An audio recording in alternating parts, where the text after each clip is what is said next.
Hello again, friends. This is Mike, and welcome back to the Soul Unleashed podcast. Today we're going to talk about the last of the Marian apparitions that we'll look at as part of this series. Just a reminder that we've been examining 5 out of about 18 well-known apparitions of the Blessed Mother, and we're looking at these apparitions and questioning them, frankly, as spiritual people, not simply as Catholics. So we started with Our Lady of Guadalupe in Mexico City, 1531. Then we went on to examine Our Lady of the Miraculous Medal in Paris, France, 1830. That was followed by a look at Our Lady of Lourdes, also in France, which was 1858.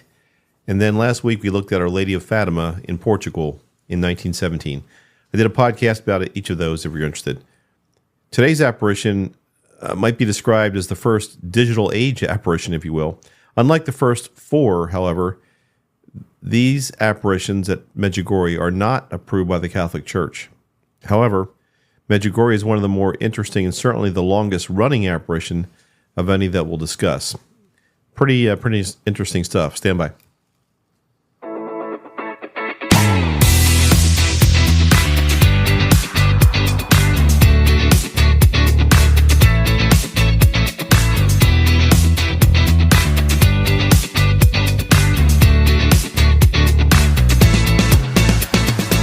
Hello again, friends and fellow truth seekers. Mike Nicholas here with another episode of the Soul Unleashed podcast, where my goal is to help you with questions you might have regarding the awakening of your soul, and particularly to help other left brain types like I think I am, ask the right questions in our search for deeper meaning to life.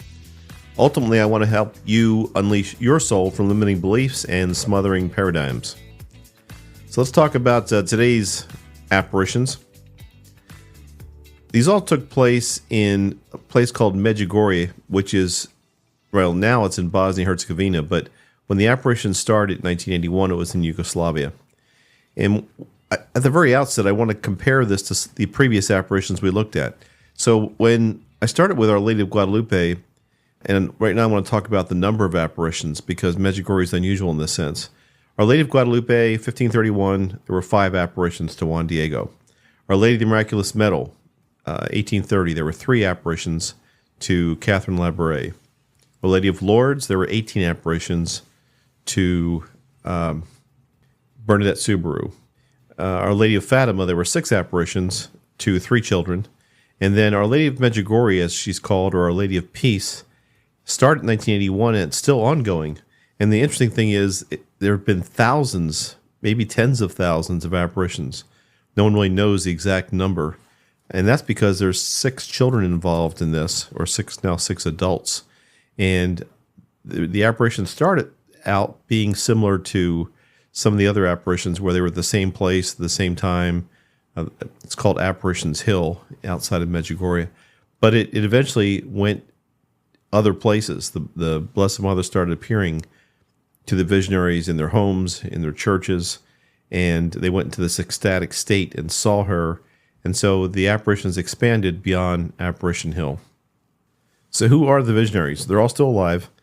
And when this started in 1981, they were 15. Ivanka was 15 years old. The other were 16, except for Yakov. He was only 10. But here's their names. I'm going to pronounce their full names and then just use their first names from here on in because I'm going to butcher all this. So the first one is Ivanka Ivankovic, Mirjana Dragicevic, Vitska Ivankovic, Ivan Dragicevic, Maria Pavlovich, and Yakov Cholo. And all 6 of them saw the Blessed Mother. But the way it happened was the first day, which was June 24th, 1981, Ivanka and Mariana saw a woman holding a child on the hillside just outside of Medjugorje. Just the 2 girls. And they went back and they talked to the other children. Now, none of these children are related, right? They were friends. They knew each other through the village. They knew each other at school. But the next day, June 25th, 6 children were there. All 6 children. And Ivanka, Mariana, Vitska, Ivan, Marija, and Yakov. And all 6 of them reported seeing the woman who identified herself as the Queen of Peace. Now, you know, I've been asking questions as I've been reading about this and just wondering, And you can go to the show notes and see my resources and references to all this. But, how did they see the Virgin Mary? How did she appear to them? How did she appear the same to all the children? Apparently, when they saw her together, they all described her the same way. She either had a baby or she did not. She was in a long, flowing white or gray robe, usually with a blue mantle. But whenever they described her, they were similar descriptions. Sometimes she appeared with a crown of 12 stars around her head. And the apparitions initially took place on this area, which is now called Apparitions Hill. And there's also Cross Hill, which is nearby, which has become another location. But the apparitions expanded from that hill. And I wondered initially, how did they know when to be there? This went on daily for years. And they knew because she told them to come back at specific times, but sometimes they just knew instinctively when to be there. So for about 3 or 4 years, she appeared to them every day. And then it started being a little bit different. She would appear to them in their churches or in their homes as individual apparitions, if you will. And so that's why no one knows exactly how many there have been, because children have had experiences on their own by themselves and also together as a group of 6 children. So what kind of messages, there's been thousands, maybe tens of thousands of apparitions. What are the messages that this apparition has been giving to these children? Well, it's primarily 5 different areas that she talks about. One is peace. The central message that she gives is a call for peace in the world and in the hearts of individuals. That's when she referred to herself as the Queen of Peace. When she first started appearing in 1981, there was a civil war, a major regional war going on in that part of the world. And so her call for peace certainly resonated with a lot of people in that area. Second thing was a call for conversion. She offered a strong call for personal conversion and for a deeper faith life. And she often urged people to return to God and live out their faith more fully. She offered a message. The third thing was a message of prayer, the importance of prayer, especially saying the rosary. She often highlighted that. And she encouraged the visionaries to pray daily. Not only the visionaries, but the faithful. Eventually thousands of people started coming here to watch the visionaries receive the messages. And she also emphasized the fifth message was fasting, where she stressed the significance of fasting, particularly on Wednesdays and Fridays, as a means of spiritual discipline and purification.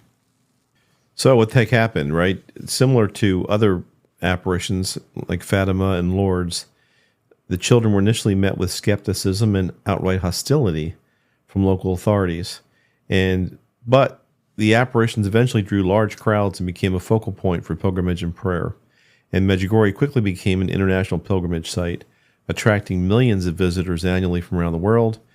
And the messages of peace, prayer, and conversion resonated with many. I remember back in the 80s hearing about Medjugorje. I knew some relatives of mine that made pilgrimages there. And it was interesting. I didn't really pay much attention to it. At the time, it was a little bit hazy or fuzzy in terms of exactly what was going on. That part of the world was a mess. And who would want to go there during the Civil War? But many people did, and they went to Medjugorje, and it became a major pilgrimage site. The church really didn't know what to do. The church, it's been a big subject for debate. The local diocese did the initial investigation, and the Vatican got involved. The Vatican appointed a commission in 2010 that came back in 2014 saying that they still cannot confirm the authenticity of the apparitions. So there's a lot of skepticism. But the popes have basically said that it's okay to go there for pilgrimages. So if nothing else, it's a huge site for large groups of pilgrims that go there, schools, children, masses. It has spurred a revolution in faith in that part of the world. So that's probably a good thing. It was Pope Benedict the 16th that established the commission to study Medjugorje in 2010. And then in 2019, the current Pope, Pope Francis, authorized official pilgrimage to Medjugorje. So that's kind of a cautious approval. Key things that have happened there, has there been any kind of like major miracles like Fatima that had the miracle of the sun? No. There have been reports of many healing miracles or personal conversion or personal emotional healing miracles. Numerous visitors have reported miraculous healings, conversions, and they've all attributed that to the Virgin Mary's intercession at Medjugorje. But there's been no major, massive kind of thing like the tens of thousands that witnessed the miracle of the sun at Fatima. And of course, there's no independent or scientific corroboration. But Medjugorje remains a major, significant, influential phenomenon within the Catholic Church and kind of the broader spiritual landscape. And the messages that come from Medjugorje, message of peace, conversion, prayer, fasting, they continue to inspire everybody worldwide. So now the visionaries are in their late 50s, early 50s for Yakov, and they continue to receive visions. They don't all receive visions at the same pace, if you will, or the same time. The first visions occurred in June of 1981, but they continue to receive monthly messages. Basically, there's some unusual things about Medjugorje that I wanted to talk about. One of them was the 10 secrets. So if you remember my podcast on Fatima, at that point, the Blessed Mother and Fatima gave 3 secrets to the children that were there. The 3 secrets of Fatima, and the third secret was so secret and horrible that it wasn't released until the year 2000. And everybody thought it had to do with Y2K and that the world was going to go to hell or there was going to be a nuclear war or whatever. But the 3 secrets of Fatima are a lot less crazy than that, and they're known. However, there are also 10 secrets of Medjugorje, and as the children started receiving the 10 secrets, they didn't all receive them at the same time. Some of them got all 10, and then their daily visions stopped, and others continued to get daily visions until they got the 10. And once they got the 10 secrets, all individually, they stopped seeing the Blessed Mother every single day. Sometimes they see her on a routine basis, but mostly they do not. On the 25th of each month, a special message is delivered through Maria, and on the 2nd of each month, a special message for non-believers is delivered through Mariana. Now, one of the visionaries does receive something every day, and you can go online. The websites are in the show notes. If you want to see the daily message that the children get, that's also publicized. When I said this was kind of the first apparition of the digital age, what I meant was, there's cell phone cameras and microphones everywhere, and what do they observe now? None of this was available, of course, in 1917 or 1858, but what's recorded now when this happens at Medjugorje?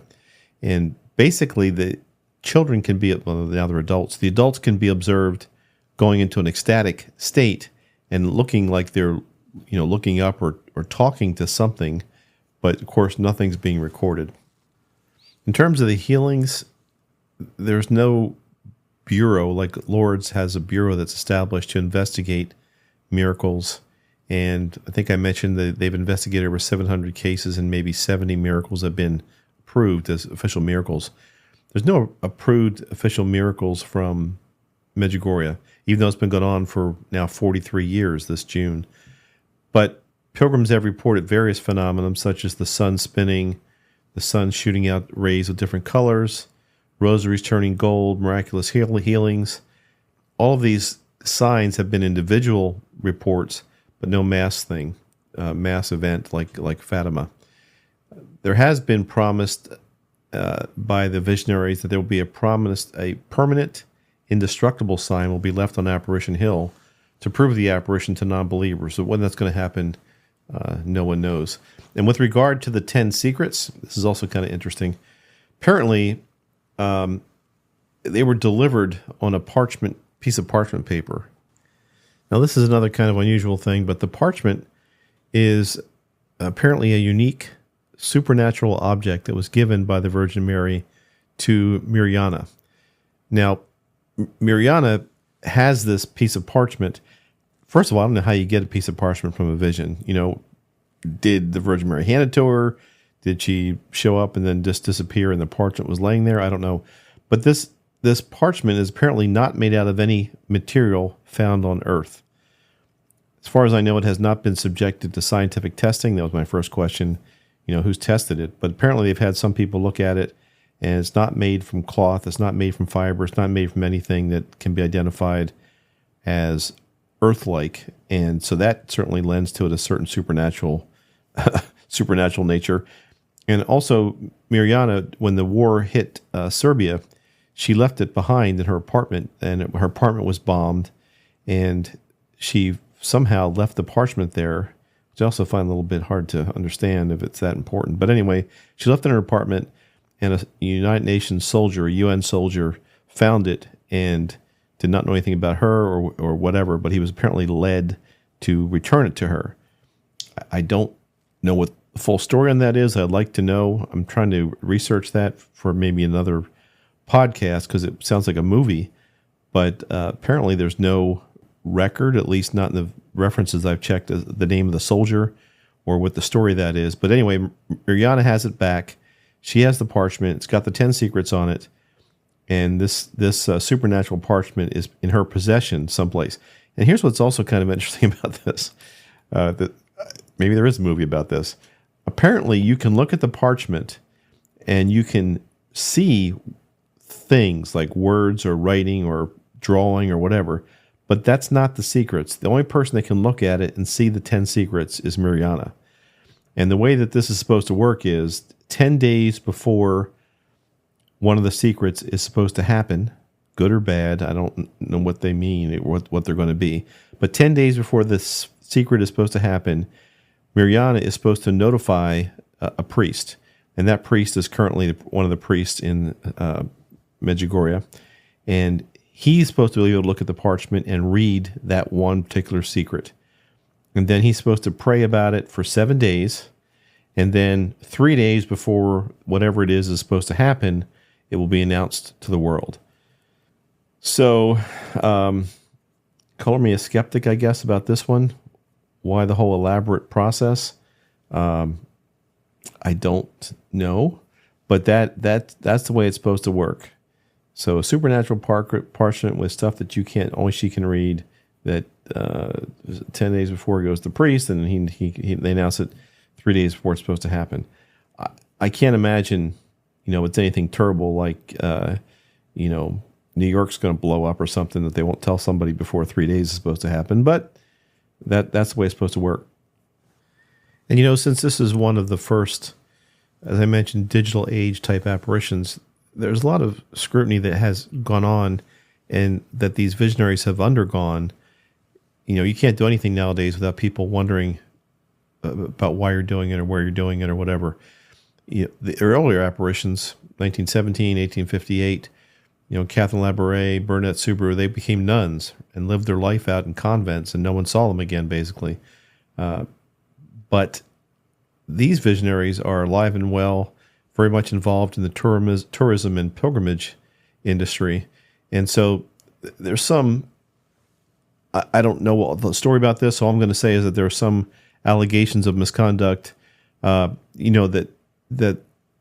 their personal behavior might be not consistent with the humble and devout life expected of someone experiencing genuine divine apparitions. And of course, there's also legal and ethical concerns about some of the activities of the visionaries or their associates. Many of their associates are apparently involved and make money on what's happening in Medjugorje. So I don't know the full story there, but that's one of the issues. Catholic Church also has an issue with one of the messages from Medjugorje. During one of the early apparitions, it is reported that the Virgin Mary said, quote, "All religions are equal before God," unquote. Now, this statement has caused considerable controversy because it appears to conflict with traditional Catholic teaching. Basically, the Church teaches that all religions are not equal before God. The Catholic Church has a doctrine called, let me see if I can pronounce it right, extra ecclesiam nulla salus, which is Latin for outside the church there is no salvation. It holds that the Catholic Church is the unique and true path to salvation as established by Jesus Christ. And there's a number of Vatican councils and catechisms that go on to say this, that there's no salvation outside the church or that doesn't go through Jesus Christ. So for the Blessed Mother to say that all religions are equal before God contradicts that. The actual heresy is called relativism. I've run across this with being a Freemason, and Freemasons accept all kinds of religions as long as you believe in the supreme being, and for that reason, the Catholic Church has attacked Freemasonry because it accepts other religions as equal ways to get to God. But that heresy is called relativism, and so this message from the mouth of the Blessed Mother, so to speak, that all religions are equal before God, has caused a lot of consternation within the Catholic Church. Really, that is one of the reasons why this apparition, the series of apparitions, this 43 years of apparitions at Medjugorje, have not yet been approved by the Catholic Church. This particular message is part of that reason. And speaking of, from the mouth of the Blessed Mother, I thought I'd just include a couple actual quotes from the messages that she gave, because overall I think this is a very positive thing in Medjugorje. So this is one of her messages. This is on peace. This was delivered on March 25th of 1995. Dear children, today I invite you to peace. I have come here as the Queen of Peace, and I desire to enrich you with my motherly peace. Dear children, I love you, and I desire to bring you all to the peace which only God can give, and which enriches every heart." Unquote. Here's another one about love, and it was delivered on September 25th of 1991. Dear children, I call you to live love in your families. Without love, dear children, you cannot pray, you cannot have peace. Therefore, dear children, I call you to live and share the love of God in your homes and communities. Unquote. And then just one more here about the Holy Eucharist. This was in 1988, April 25th. Dear children, today I invite you to live the Holy Mass. Let the Holy Mass be your life. Live the Holy Mass by participating with your whole heart and coming prepared. Let the Mass be the center of your life. Unquote. So those are the messages that she's given of the many, many thousands of apparitions she's made there. And there's probably a book someplace that has thousands of the messages that she gave. I want to address one other thing too. There's been a lot of discussion that I've read in different books about how Medjugorje is a sacred and holy place, and that the feeling you get there is incredible, and people feel overwhelmed with holiness, and that they're on sacred ground, that kind of thing, particularly in Apparition Hill. And I think that feeling, this is just me speaking as a left-brainer now, I think that feeling is not unusual or confined to Medjugorje. I think people probably find it at Lourdes, they probably find it at Fatima. But I've had some personal experiences. Years ago in the 1990s, I participated in something called Promise Keepers, which were men who came, groups of men who came and prayed, and they held an event in Washington, D.C., I forget the year, maybe 95, and hundreds of thousands of men came to Washington, D.C. to the mall, and I was there as part of that, and we all prayed and sang, and that feeling that I got from that experience was one of holiness and communion and being closer to God and uplifting. And we did one a couple months later, I think, in RFK Stadium in Washington, D.C. So there was probably maybe 600,000-700,000 men on the mall. In the stadium, we had maybe 70,000. But both places, I felt singing hymns with all these men. It was just an amazing experience, and I'll never forget that. And it doesn't be just men, of course, men and women, whatever. That particular organization, Promise Keepers, was primarily targeted to make men better husbands and better fathers and better members of our communities. And it was a very positive thing. And I kind of think maybe that's the same thing about Medjugorje, is that being there and experiencing that as a pilgrim and singing on the hillside or attending Mass on the hillside or going there with a group of young adults and participating in Mass and believing in something bigger than yourself. I think it's important for us as human beings to do this. And this ties in with the whole theme of, My Soul Unleashed, and the whole purpose of this podcast is I firmly believe I've been given the I wouldn't say ability, I've been given the blessing of knowing for certain that there's something beyond this mortal existence that we're part of, and that it's possible to reach out and touch that and be a part of that And so there have been times when I've been closer to it than others. And so for that reason, I believe Medjugorje, just to tie the bow here in Medjugorje, I think it's overall a very positive and great and wonderful experience for people, and very interesting. I'm not so keen on the 10 secrets and the parchment, the supernatural parchment kind of thing. That just seems a little bit movie-like, and the story with that. But that's all part, I guess, of the Medjugorje experience. And now it's been going on for 43 years and still going. This is the last one we'll look at as part of this series on the apparitions of the Blessed Mother. I'm going to wrap it all up with one more podcast in a couple days where I kind of tie them all together and what the messages are and kind of my look at it as a New Age spiritual person, if you will. But they're all fascinating, and I hope that you'll research more and take a look at the show notes if you're interested in reading more about Medjugorje. So thank you for listening. Again, you can reach me at mike@mikenicholas.com or just go to my website, mikenicholas.com. These podcasts are there, and you can comment on them if you want. Leave comments for me, and I'll see them there. Thank you again. Talk to you soon. Bye-bye.